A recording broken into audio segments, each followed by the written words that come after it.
Hello dear students, welcome to this program. In today's program, we are going to discuss about the concept of self and identity in Indian and Western schools of thought. The main objectives which we are going to attain today are to discuss about the Indian philosophical schools of thought, to analyze the heterodox or non-Hindu schools of thought, to know about 6 pramanas as correct means of acquiring knowledge in Indian philosophy, to understand the idea of self and identity in Indian philosophical schools, and lastly to understand the concept of self in Western philosophies. India is known for its long, rich, vibrant and assorted tradition of philosophy. Yet, when we study philosophy, only Western philosophy and philosophers have gained formal acknowledgement around the world. This may be due to reason that religion and philosophical thought always have had close links in India. They are of metaphysical in nature, which is less acceptable in West. In India, philosophical ideas are always attempt to understand the nature of everyday living. Philosophy is never seen simply as an intellectual pursuit or separated from the reality of day-to-day life, but a practice to enhance the overall living experience of humans on earth. Indian philosophy, which is called as darshana in Sanskrit, refers to several traditions of philosophical schools originated from Indian subcontinent, including Hindu philosophy, Buddhist philosophy and Jain philosophy. These define the various classical systems or darshana ranging from realist to idealist, dualist to monist, theist to atheist, and so on. Indian thinkers consider it to be a realistic practice and the goal of which should always be improvement of communities' lives, not just one person. Now, Indian philosophical schools. The main Hindu Orthodox schools of Indian philosophy are formed during the medieval period of Brahmanic period. The Vedas, which are the oldest and most ancient holy texts of Hindus, are the source of their scriptural authority. Sankhya. Sankhya, the earliest of the philosophical traditions, believes that everything in reality emanates from Purusha, one's own self, soul or intellect, and Prakriti, matter or creative energy. Literally translated, the name Samkhya or Sankhya means enumeration or number. The Samkhya Sutra is attributed to sage Kapila, who also founded the first philosophical school. The Dvaitattva or dualism school of thought held that the soul and matter are two distinct entities. Since it is believed that a lack of knowledge is mostly to blame for man's sorrow, this idea serves as the foundation for all significant knowledge. According to Sankhya school of philosophy, there are 2 bodies, a temporal body and an afterlife body made of subtle matter. The latter migrates to a different temporal body after the death of the former. The body of subtle matter is made up of the higher functions of buddhi, means awareness, ahamkara, means I, consciousness, manas, mind as the organizer of sensory impressions, and prana, means breath, the source of vitality. There are an infinite number of comparable but different purushas, none of which is superior to the others according to Samkhya. Since Purusha and Prakriti are sufficient to explain the cosmos, the existence of a deity is not theorized. The Purusha has no desire and is all-pervasive, all-conscious, immovable, immaterial, and unchanging. Prakriti is the omnipresent, delicate nature that is only affected by time and space. Then yoga. The yoga philosophy is primarily concerned about the theory and practice for the realization of the absolute and ultimate truth concerning human beings and the world. Yoga philosophy in Vedanta is understood as union, that is, spiritual union of the individual soul with the ultimate soul. Patanjali, who is credited as the founder of the yoga philosophy, says yoga is a spiritual effort to attain perfection through the control of sense organs, gross body, subtle mind, intellect, and ego. It helps us to achieve the highest level of wisdom through spiritual realization. Followed by Patanjali, Vaisyas, Yoga Bhasya, and Vakapati Mishra's Tattva Visardi are the good additions to yoga philosophy. These two works are treated as commentaries on Yoga Sutras. The yoga philosophy is closely associated with Samkhya philosophy, as Samkhya philosophy emphasizes the attainment of knowledge of self. By means of concentration and meditation, the yoga offers a pragmatic approach for the realization of self. The Gita says that Samkhya and yoga are the same system, but the former is theoretical and the later is practical. Now, Nyaya. The Nyaya school is based on the Nyaya Sutras, which was written in the 2nd century BC by Aksapada Gautama. It is based on a system of logic that has been adopted by the majority of the Indian schools in parts or in whole. As in the same way as Western philosophy has influence of Aristotelian logic, this school postulates that true knowledge is acquired through the source of comparison, perception, testimony, and inference. These are the only way to achieve nirvana, means liberation, according to them. Now, Vaisheshika. Vaisheshika, Kannada in the 6th century BC founded this school. It is an atomist and pluralist in nature, that is, they established the theory of atomic structure. The foundation of this school is the thought that in physical universe all objects are reducible to a finite number of atoms. The fundamental force is Brahman, which causes consciousness in all these atoms.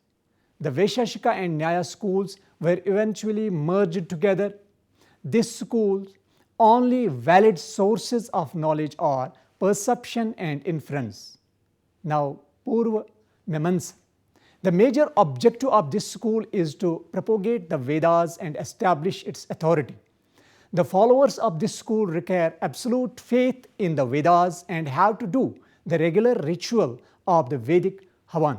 Although in general the Mimamsa agree to the logical and philosophical prescriptions of the other schools, however, they emphasize that liberation can only be attained through the teachings of the Vedas. Now, Vedanta or Uttra Mimamsa. The focus of the philosophical teachings of this school is Upanishads, that is, spiritual inspections within the Vedas. They concentrate on practical techniques of meditation, self-discipline, and spiritual connectivity more than any other traditional ritual. Advaita is the most popular branch of this school, which holds that the soul and Brahman are one and the same. They follow the ontology of illusion. Vasisth Advaita, they teach that Supreme Being has a finite form and the name is Vishnu and Asintya Beda, Abeda. There is a combination of monoism and dualism. They declare that the soul is both distinct and non-distinct from Krishna or God and few more. Dear students, let us talk about heterodox or non-Hindu schools which do not accept Vedas as authority. First one is Charvaka or Karvaka. It is a skeptical and materialistic school of thought, also somewhat an atheist. According to the scholars, the origin of the school can be traced back to post-Upanishad spirit.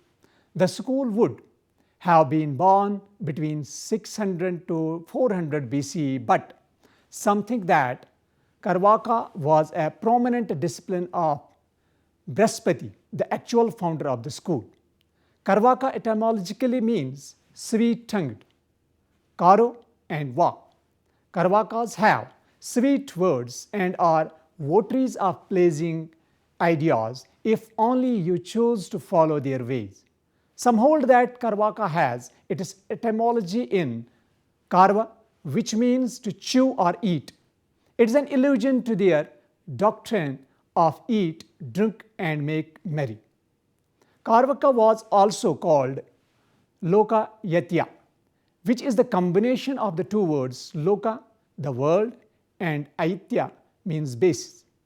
It accepts only the reality of the material world. In other words, Karvakas are the people who care only about the earth and not about the heaven.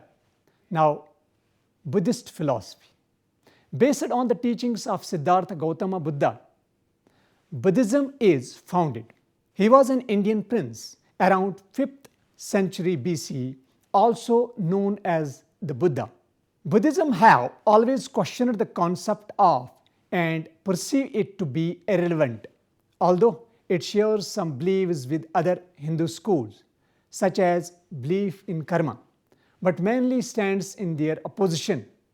Buddhism preaches the noble eightfold path to end suffering. Now, Jain philosophy.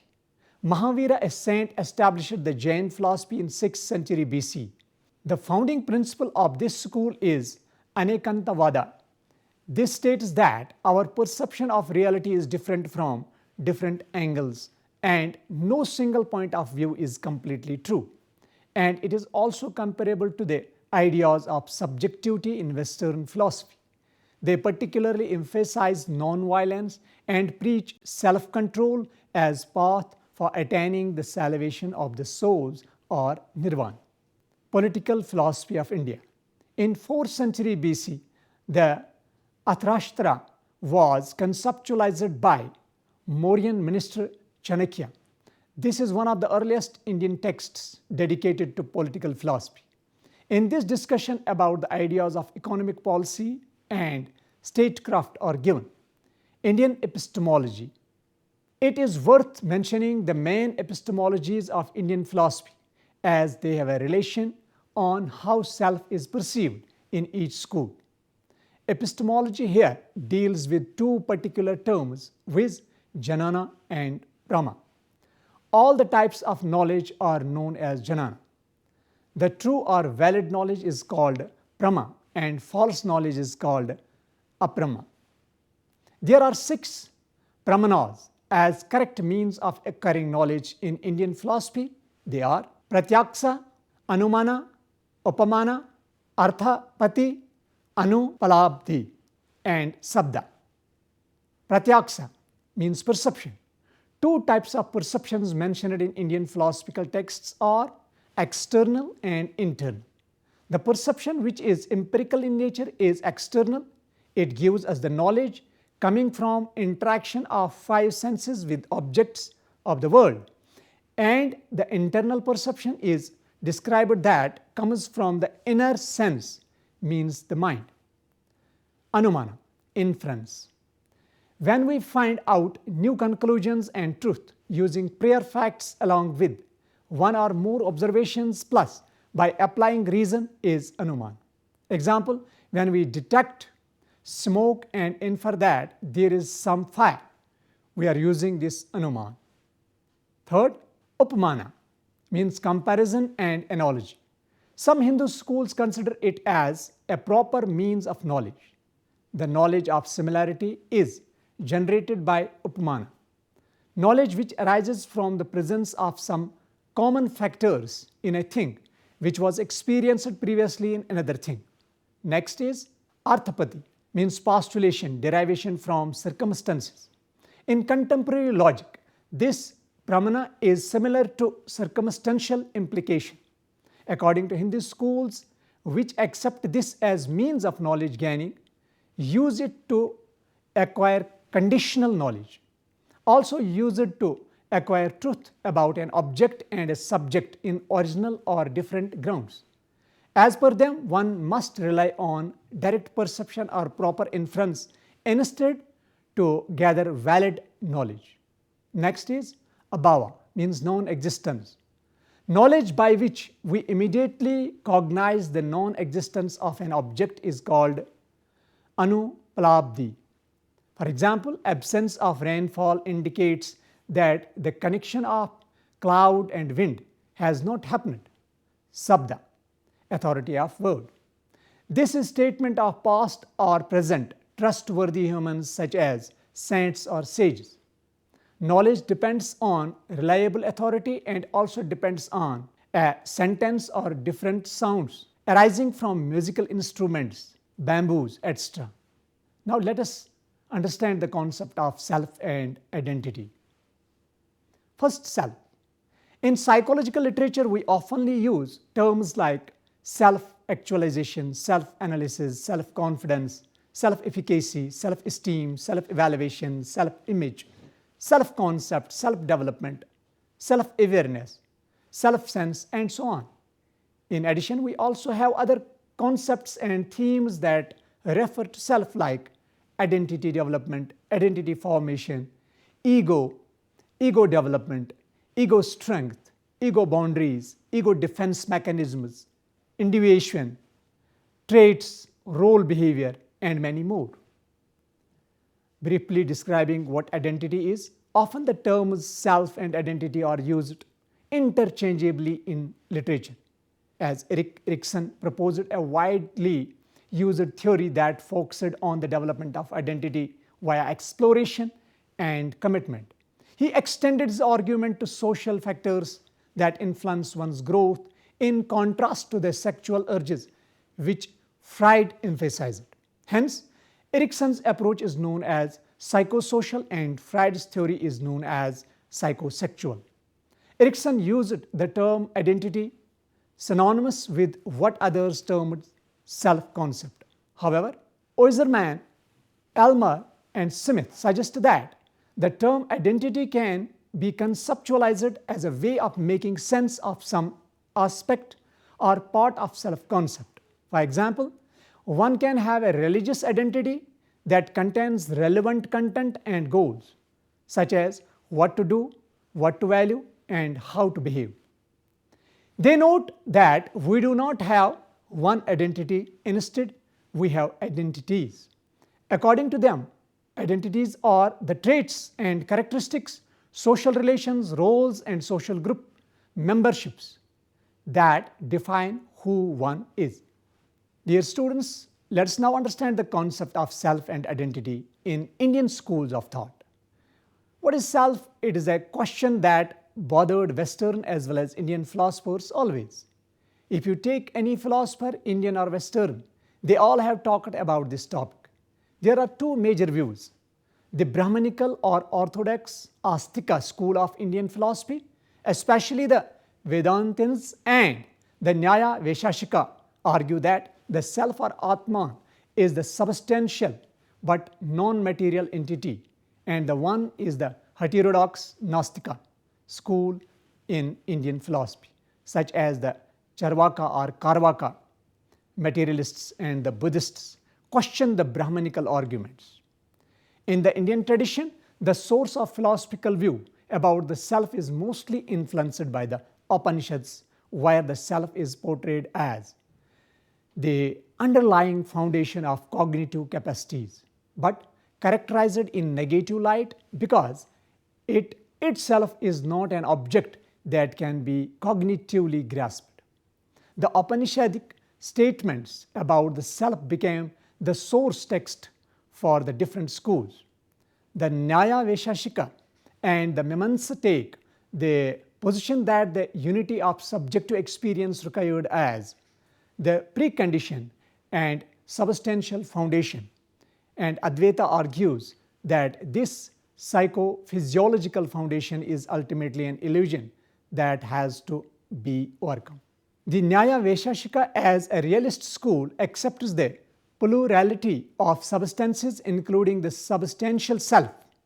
It has with own wish, dislike, decision, pleasure, pain, and thinking.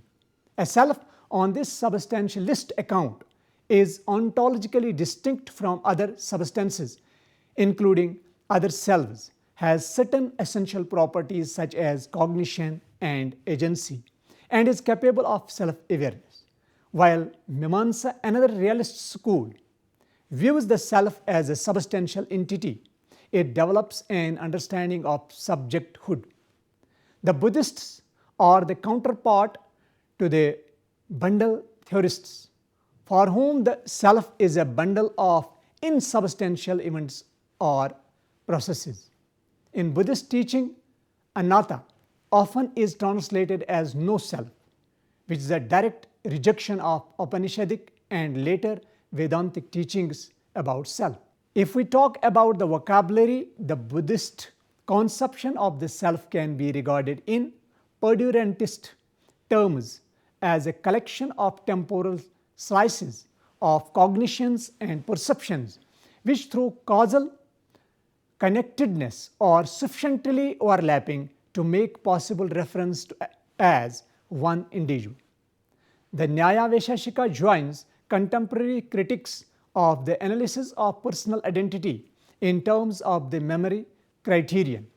Since a mental state can be a genuine memory of an experience only if the person in that state is the same person who had the experience, psychological continuity theories cannot explain personal identity without presupposing it. Now, dear students, let us understand the concept of self and identity in Western schools of thought. If we study both the conceptualization of self by classical Indian philosophical schools as well as Western philosophers like René Descartes, Locke, Hume, Kant, and Sartre, we can find few concepts which have similarities. In our opinion, they are not exactly same, but are in many ways related to their Western counterparts in bits and pieces. Dear students, Buddhist concept of no self is similar to Hume's bundle theory of self. Also, Hume mentioned that any concept of self is an illusion, which again is said by Advaita school too.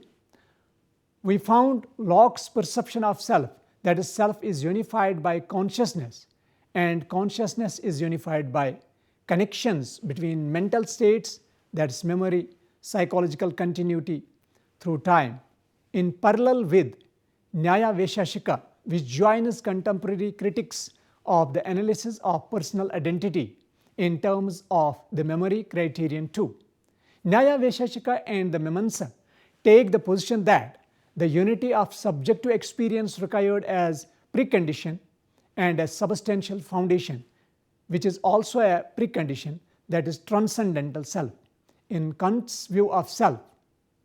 Also, I feel there is an epistemological parallel of empiricism and rationalism in realist schools. Nyaya Vaisheshika and the Mimamsa of Indian classical philosophy, with rationalism and subjectivity mentioned by Descartes and Locke in Western philosophy. In the Advaita Vedantism, individual being, that is Jivatman, and the supreme being, that is the Paramatma, are not different from each other. Then ego can be synonymous with that of self. We can discover a somewhat related theory in that of Sartre, Transcendence of the Ego book. Can be assumed that whenever we try to catch the self, we can discover it as none but ego. Hence, it could be presumed that in this thesis, self and ego remain synonymous in nature. Let us conclude. So, students, we can see at many places both the philosophies, Indian and Western, have crossed the roads.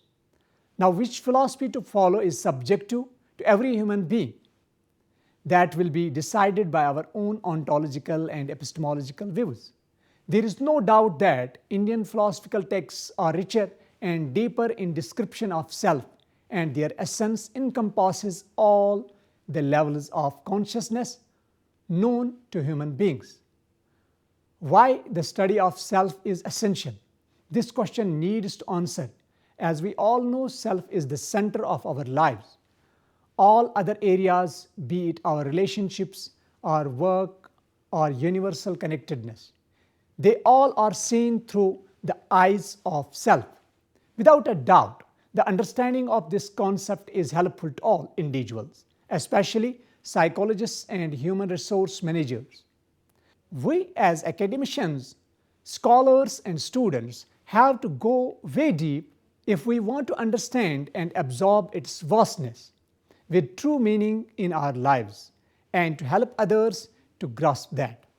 With this, we complete our today's lecture. Hope to see you soon in another program. Till then, goodbye.